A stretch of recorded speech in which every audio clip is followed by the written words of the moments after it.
प्रिय छात्रों, आज हम समतल दर्पण से संबंधित कुछ विशेष स्पेशल कंडीशन, कुछ विशेष परिस्थितियां हैं, उसकी चर्चा हम करने जा रहे हैं। इसको बहुत ध्यान से समझने का प्रयास कीजिएगा। तो बहुत आसान है, कोई दिक्कत नहीं होगा। चलिए अब चलते हैं। तो पहला कंडीशन है कि अगर दो समतल दर्पण को किस पे रख दें, थीटा डिग्री पर, मतलब एक समतल दर्पण ये हो गया, एक ठो समतल दर्पण सपोर्टेड ये हो गया, एक दूसरे को थीटा कोण पर रख दें। जब एक दूसरे को थीटा कोण पर रख देंगे तब क्या कंडीशन होगा, इसके बारे में चर्चा हमको क्या करना है। तो चलिए चलते हैं, इसको लिखते चलते हैं। यदि दो समतल दर्पणों को थीटा कोण पर रख दिया जाए तब प्राप्त प्रतिबिंबों की संख्या के लिए संख्या मान लेते हैं क्या है, n है। तो n के लिए क्या होगा, तो n का वैल्यू होगा, मान चलिए दो समतल दर्पण है, मान चलिए ये आपका समतल दर्पण हो गया, ऐसे हैं, एक समतल दर्पण है, ये समतल दर्पण हो गया। इससे थीटा डिग्री पर एक और समतल दर्पण रख दी, एक ये m1 हो गया, एक क्या हो गया, m2 हो गया। दो समतल दर्पण हो गया, इनको थीटा डिग्री पर रख के और कोई वस्तु को यहाँ रख देते हैं, यहाँ भी क्या हो गया, वस्तु हो गया। अगर वस्तु को रख देते हैं तब n का मान कितना होगा, यानी इसमें जो प्रतिबिंब बनेगा उसका मान कितना होगा। जो n का मान होगा, n की जो वैल्यू होगी वो होगी इसमें दो कंडीशन हो जाएगा। पहला 360 बटे का हो जाएगा, थीटा हो जाएगा, 360 बटे का हो जाएगा, थीटा। यदि प्राप्त मान सम हो, यदि प्राप्त मान क्या हो, सम हो तो 360, सॉरी सम नहीं, विषम हो, यहाँ लिख देते हैं, यहाँ विषम हो। यदि प्राप्त वैल्यू विषम हो तो इसकी प्रतिबिंब की संख्या 360 बटे का हो जाएगी, थीटा। और दूसरा कंडीशन, यदि विषम न हो के क्या हो, सम हो, तो हो जाएगी तो आपका 360 बटे थीटा, एक इसमें से क्या करेंगे, घटा देंगे, यदि प्राप्त वैल्यू क्या हो जाए, यदि प्राप्त मान सम हो। तो हमने क्या सीखा, अगर 360 बटे थीटा का मान अगर विषम आ जाए तो इसकी वैल्यू प्रतिबिंब की संख्या इतना ही हो जाएगा। अगर प्राप्त मान सम हो तो उसमें से क्या करेंगे, ये 360 बटे थीटा का मान क्या आ जाए, सम है, तो उसमें से क्या करेंगे, घटा देंगे। पुनः एक और बात सीखते हैं कि सममित और असममित। तो पहले सममित और असममित को हम जान लेते हैं, तब इस बात को क्या करते हैं, देखते हैं। तो वस्तु को हम दो प्रकार के रख सकते हैं, वस्तु को दो समतल दर्पण के बीच, इसको गहराई समझिएगा, बीच दो प्रकार से रख सकते हैं।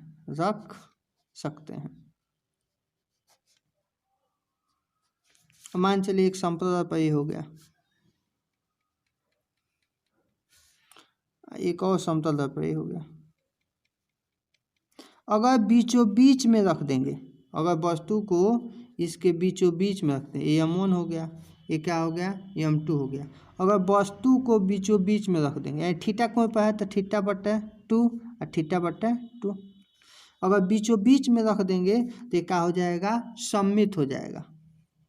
सममित चित्र, यहाँ लिख देते हैं, चित्र ए सममित रूप से रखी वस्तु, सममित रूप से रखी वस्तु। दूसरा कंडीशन क्या हो सकता है, इसे बीचों बीच में न रख के किसी अन्य एंगल पर रखा जाए। ये मान चलिए एक मिरर M1 हो गया, ये मिरर का हो गया M2 हो गया। इसे बीचों बीच में न रख के किसी अन्य एंगल पर रख दिया, ऐसे रख दिया जाए, ये वस्तु हो गया। ये मान चलिए अल्फा डिग्री पर रख दें तो ये थीटा माइनस का हो जाएगा, अल्फा हो जाएगा। यानी बीचों बीच में न रखा जाए, बीचों बीच में इसमें नहीं रखा जाए तो ये कौन सा हो जाएगा, असममित रूप हो जाएगा। असममित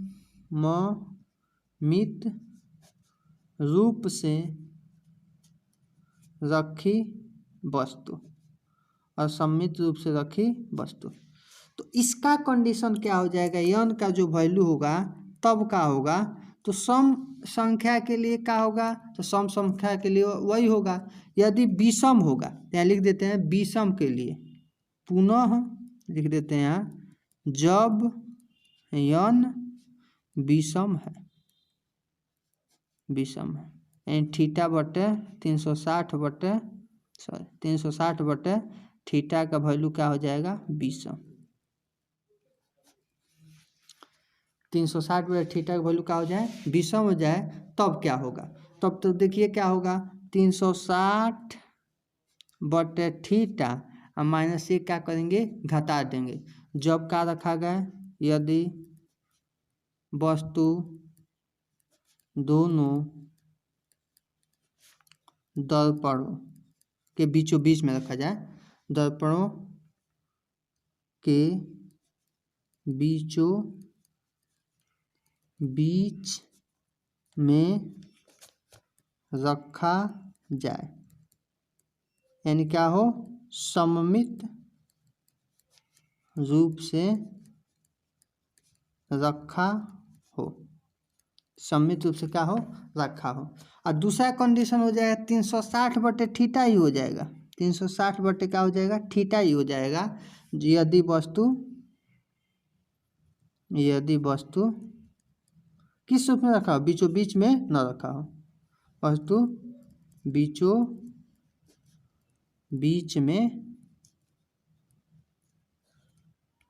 न रखी गई हो, यानी असममित रूप से रखी गई हो। चलिए इसको एक बार और देख लेते हैं। इसमें क्या क्या बीचों बीच में है तो सममित हो गया, ये बीचों बीच में नहीं है तो क्या हो गया, असममित हो गया। तो अगर विषम हो तो इसका एक और कंडीशन यहाँ हो गया, ये विषम था, ये विषम था, इसका एक और कंडीशन हो गया, दो कंडीशन हो गए विषम।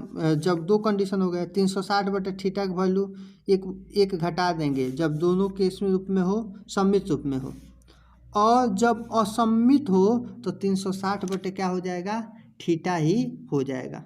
अब हमको लगता है इसमें कोई दिक्कत नहीं होगा।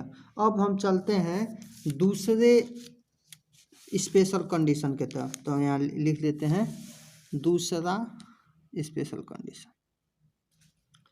एक और बात, दूसरे जानने के पहले एक और बात हम इसको सीख लेते हैं। तो वो बात क्या है, अगर 360 बटे थीटा की वैल्यू, सपोज दैट थीटा की वैल्यू अगर कुछ वैल्यू के बाद पॉइंट में आ जाए, जैसे 3.624 ऐसे आ जाए, तो हम बस प्रतिबिंब की संख्या मात्र कितना होता है, मात्र 3 ही होता है, 3 ही होता है।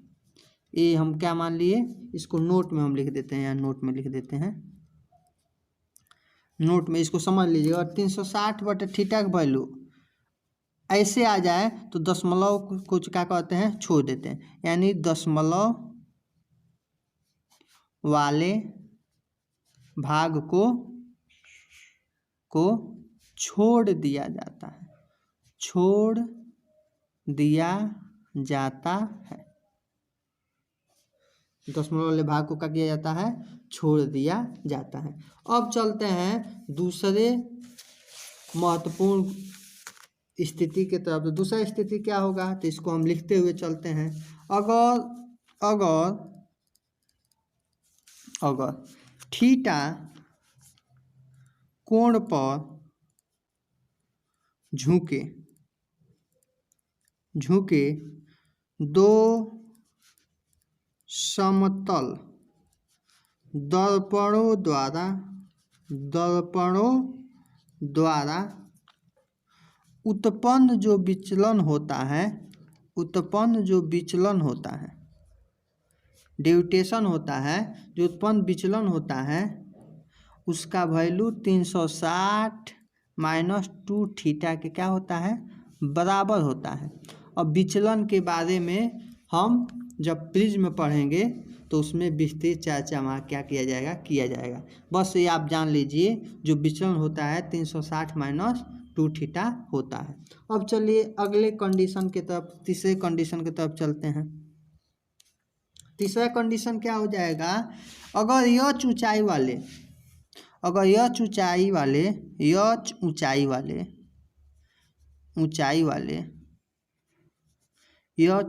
वाले व्यक्ति को अपना पूर्ण पथ में, पूरा का पूरा पथ में पूर्ण प्रतिबिंब देखने के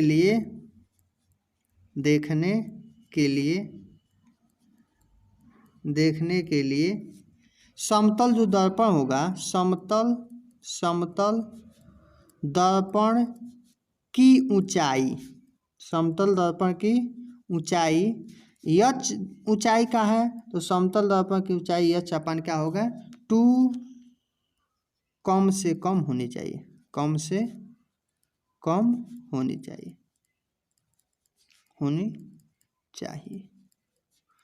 कोई दिक्कत, यानी अगर वो व्यक्ति 1.5 मीटर का है, 2 मीटर का है, 2 मीटर का वस्तु है, तो प्रतिबिंब कितना का बनेगा,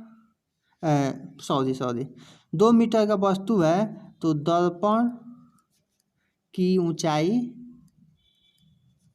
आधा यानी 1 मीटर होनी चाहिए। कितने मीटर की होनी चाहिए, 1 मीटर। 2 मीटर वस्तु को पूरा का पूरा देखने के लिए दर्पण की ऊंचाई जो कम से कम कितनी होनी चाहिए, 1 मीटर की होनी चाहिए। अब अगले कंडीशन के तरफ हम क्या कहते हैं, बढ़ते हैं।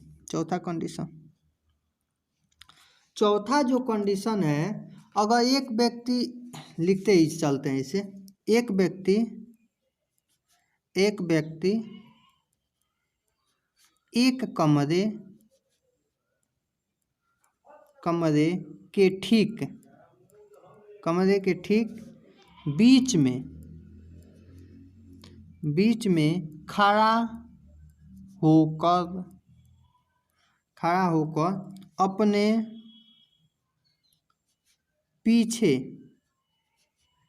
की संपूर्ण दीवार यानी वाल का प्रतिबिंब सामने की दीवार में लगे समतल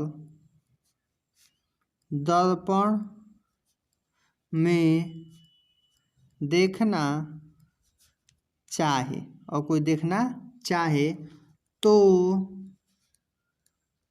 दर्पण का न्यूनतम आकार दीवार के आकार का 1/3 यानी 1 तिहाई होना चाहिए, 1 तिहाई होना चाहिए। मान चलिए व्यक्ति है कोई,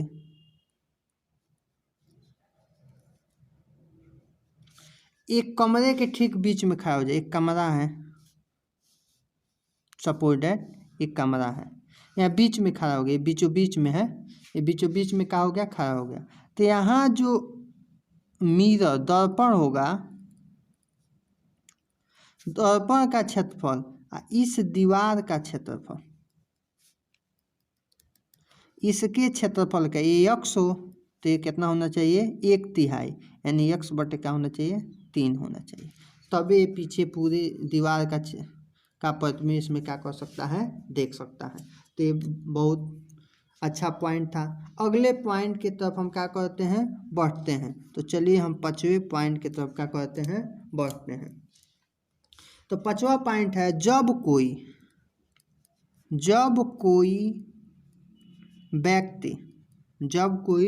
व्यक्ति समतल दर्पण की ओर भी वेग से चलता है तो उसे दर्पण में अपना प्रतिबिंब टू भी वेग से गति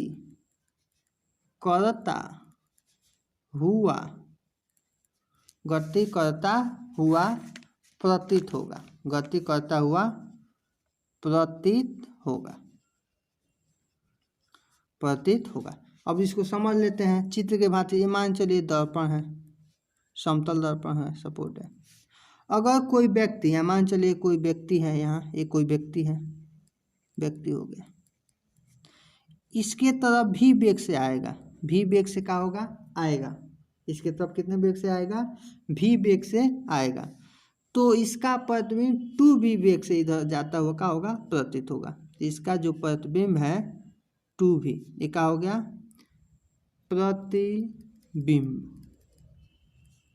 प्रतिबिंब टू भी वेग से इधर आता हुआ क्या होगा, प्रतीत होगा। ये बहुत मान के चलिए, ये 40 की स्पीड से किलोमीटर पर हावर, जितना तो बहुत ज़्यादा हो गया, फिर भी 40 किलोमीटर पर हावर से कोई व्यक्ति इधर जा रहा है, तो उसका प्रतिबिंब इधर 80 किलोमीटर, 40 इंटू 2, 40 का मल्टीप्लाई 2 से कितना हो जाएगा, 80 किलोमीटर प्रति घंटा से आता हुआ उसको क्या होगा, प्रतीत होगा। बहुत ही सुंदर टॉपिक था। अब आते हैं अगला कंडीशन, एक और कंडीशन को देखते हैं, 6वां कंडीशन। अगर अब हम किसका गति करा दिए, तो व्यक्ति का गति हो गया। अब समतले दर्पण को गति करा दे, तो चलिए लिख लेते हैं, तो बताते हैं। जब समतल दर्पण भी चाल से, समतल दर्पण भी चाल से स्थिर व्यक्ति को, मैंने व्यक्ति का कर दिए, इसमें स्थिर कर दिए, स्थिर व्यक्ति की ओर गति करता है तो प्रतिबिंब टू भी चाल से व्यक्ति की ओर गति करता हुआ प्रतीत, यदि कहते हैं प्रतीत होगा, चाहे होता है। चलिए फिगर, इसका भी फिगर हम देख लेते हैं। इसका फिगर मान चलिए क्या हो गया, ये आपका समतल दर्पण हो गया। मान चलिए इसको हम कितने वेग से भगा दें, भी वेग से। यहाँ वस्तु व्यक्ति का है, स्थिर है, ये क्या है, स्थिर है। ये कौन सा व्यक्ति है, स्थिर व्यक्ति है, यानी विराम व्यक्ति है। भी वेग से इधर आएगा तो इसका प्रतिबिंब जो होगा, यहाँ जो इसका प्रतिबिंब होगा, कितना वेग से इधर आता है वो प्रतीत होगा, ये टू भी वेग से। इसी के जैसा है। मान चलिए 40 किलोमीटर के वेग से इसको हम इधर क्या कर रहे हैं, भगा रहे हैं, तो प्रतिबिंब कितना वेग से आता है वो प्रतीत होगा, 40 गुणा 2 इक्वल टू 80 किलोमीटर पर हावर के वेग से इधर आता हुआ क्या होगा, प्रतीत होगा। तो ये 6 कंडीशन को पढ़ लिए। चलिए अब 7वां कंडीशन को भी पढ़ते हैं। 7वां कंडीशन आपका हो जाएगा, हाँ 7वां कंडीशन, 7वां कंडीशन, 7वां कंडीशन, जब स्थिर समतल दर्पण की ओर, कैसे स्थिर हो, स्थिर समतल दर्पण की ओर वस्तु x दूरी, और वस्तु कितनी दूरी, x दूरी चलती है, तो उसका प्रतिबिंब भी x दूरी दर्पण की ओर विस्थापित, दर्पण को विस्थापित हो जाता है। ये भी बहुत अच्छा कंडीशन है। यदि स्थिर समतल दर्पण हो, वस्तु x दूरी चलती है, तो उसका प्रतिबिंब भी कितना दूरी चलेगा, x दूरी ही चलता हुआ क्या होगा, प्रतीत होगा, यानी x दूरी ही विस्थापित हो जाता है। अब 8वां कंडीशन को देखते हैं। तो 8वां कंडीशन, ये भी बहुत सुंदर कंडीशन है। जब समतल दर्पण के सम्मुख, जब समतल दर्पण के सम्मुख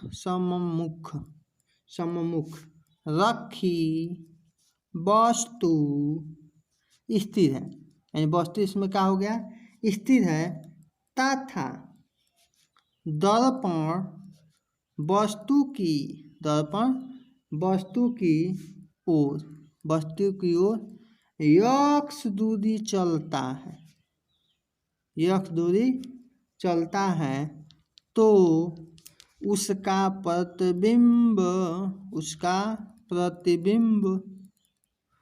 प्रतिबिंब भी x दूरी पर विस्थापित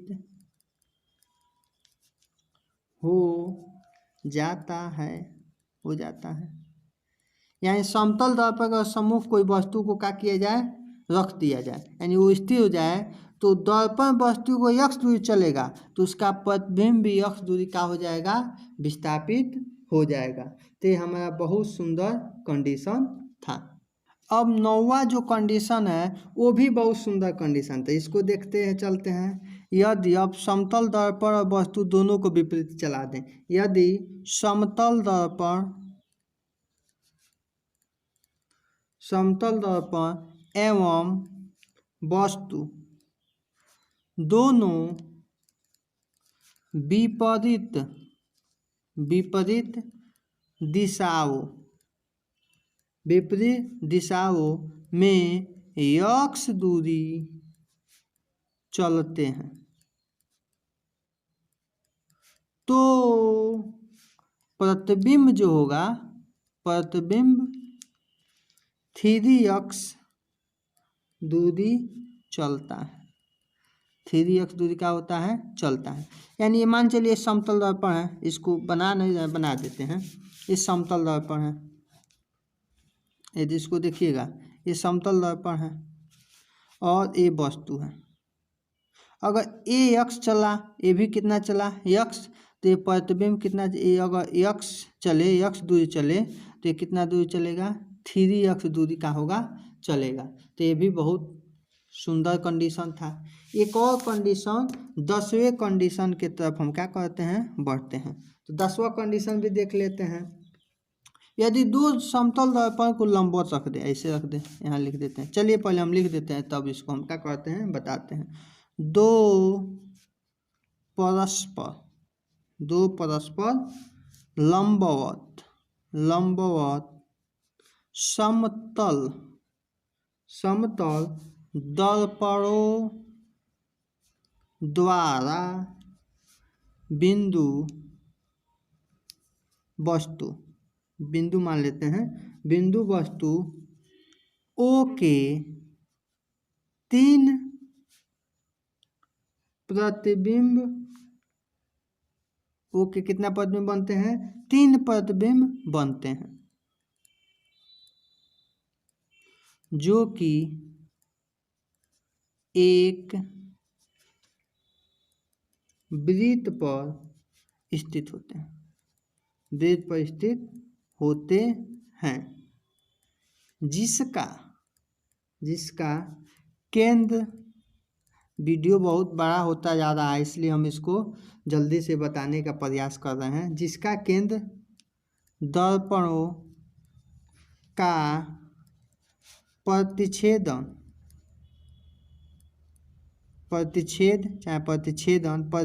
बिंदु सी होता है, सी मान लेते हैं। अब चलिए इसको चित्र के माध्यम से क्या कहते हैं बताते हैं। तो 2 समतल दर्पण ले लिए, एक समतल दर्पण हो गया, दूसरा समतल दर्पण हो गया, ये 2 समतल दर्पण हो गया। इसका प्रतिच्छेदन बिंदु का हो गया सी हो गया, यहाँ ऑब्जेक्ट हो गया, प्रोडक्ट मान ली का हो गया ओ हो गया, ऑब्जेक्ट हो गया।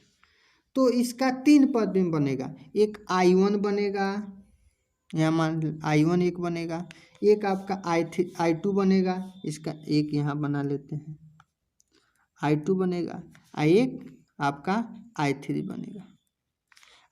ये सभी एक वृत्त से होके जाते हैं, तो वृत्त हम बना देते हैं ऐसे, दूसरे पेन से बनाते हैं हम। अच्छा बना, हाँ वेरी गुड, ठीक।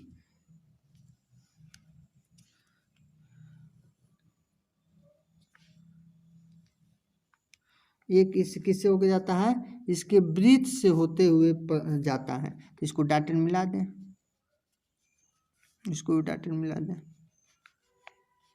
इसको भी डॉटेड मिला दें, इसको भी डॉटेड मिला दें। तो इसको ध्यान से देखिएगा, ये किसके होके जाता है? इसके केंद्र से, यानी इसे सी से होके जाता है। तो देखिए एक बार और देखिए, 2 परस्पर लंबवत समतल, यानी 2 परस्पर एक दूसरे का हो, लंबवत हो, 90 डिग्री हो, बिंदु वस्तुओं के, जो वस्तुओं के 3 प्रतिबिंब बनते, एक प्रतिबिंब यहाँ बनेगा, एक प्रतिबिंब का बनेगा यहाँ बनेगा, एक प्रतिबिंब का बनेगा यहाँ बनेगा, जो एक वृत्त पर स्थित होता है। ये वृत्त आप बनाइएगा तो वृत्त पे क्या होंगे? स्थित होंगे, जिसका केंद्र, यानी सभी का केंद्र दर्पण का क्या होता है? प्रतिच्छेदन बिंदु होता है। तो इसका भी केंद्र, इसका भी केंद्र, इसका भी केंद्र, इन 3 जो बने हैं इसका क्या होता है? प्रतिच्छेदन बिंदु होता है। तो थैंक यू वेरी मच।